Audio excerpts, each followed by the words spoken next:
દેશમાં નાના અને શ્રીમંત ખેડૂતો પાસે ખેતીના આધુનિક સાધનો, ખાતર, પિયત અને બિયારણની વ્યવસ્થા મર્યાદિત છે, જેને ધ્યાને લઈ આ ખેડૂતોની આવક વધે અને કૃષિ વધુ વળતરદાયી બને તે માટે સરકાર દ્વારા વિવિધ સહાયલક્ષી યોજનાઓ અમલમાં મૂકવામાં આવી છે, જેનો લાભ લઈ ખેડૂતો આર્થિક સમૃદ્ધિની દિશામાં આગળ વધી રહ્યા છે.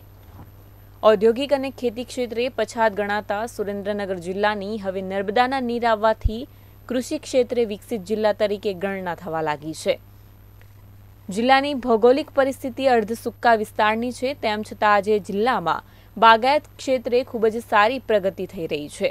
આજે આવા જ એક ધાંગધ્રાના પ્રગતિશીલ ખેડૂત ઘનશ્યામ પટેલની વાત કરવાની છે, જેઓ પીળું સોનું એટલે કે ખારેકની ખેતીમાં મબલક કમાણી કરી અન્ય ખેડૂતો માટે ઉદાહરણરૂપ બન્યા છે.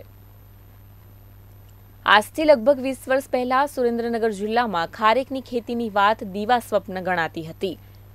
ખારેક માત્ર કચ્છ જિલ્લામાં જ થાય છે. આવી દ્રઢ માન્યતા વચ્ચે ખેડૂતે ધાંગધ્રામાં ખારેકનું વાવેતર કર્યું હતું. અથાગ પરિશ્રમ અને દ્રઢ સંકલ્પે કચ્છ જેવી જ ખારેકનું ઉત્પાદન સુરેન્દ્રનગર જિલ્લામાં પણ થવા લાગ્યું છે. ખેડૂતે અંદાજે 100 વીઘા જમીનમાં 2500 જેટલા દેશી ખારેકના રોપા, 350 ઇઝરાયલ ખારેકના રોપા, 70 કેસર કેરી અને 270 જેટલા લીંબુના રોપાનું વાવેતર કર્યું છે. છેલ્લા 15 વર્ષથી ખેતરમાં યુરિયા, DAP જેવા એક પણ જાતના રાસાયણિક ખાતરનો ઉપયોગ કર્યા વિના તેઓ ખેતી કરી રહ્યા છે. ખેડૂત પાસે 30 જેટલી દેશી ગાયો છે. આ ગાયોના છાણ ગૌમૂત્રનો તેઓ ખેતીમાં ઉપયોગ કરી રહ્યા છે.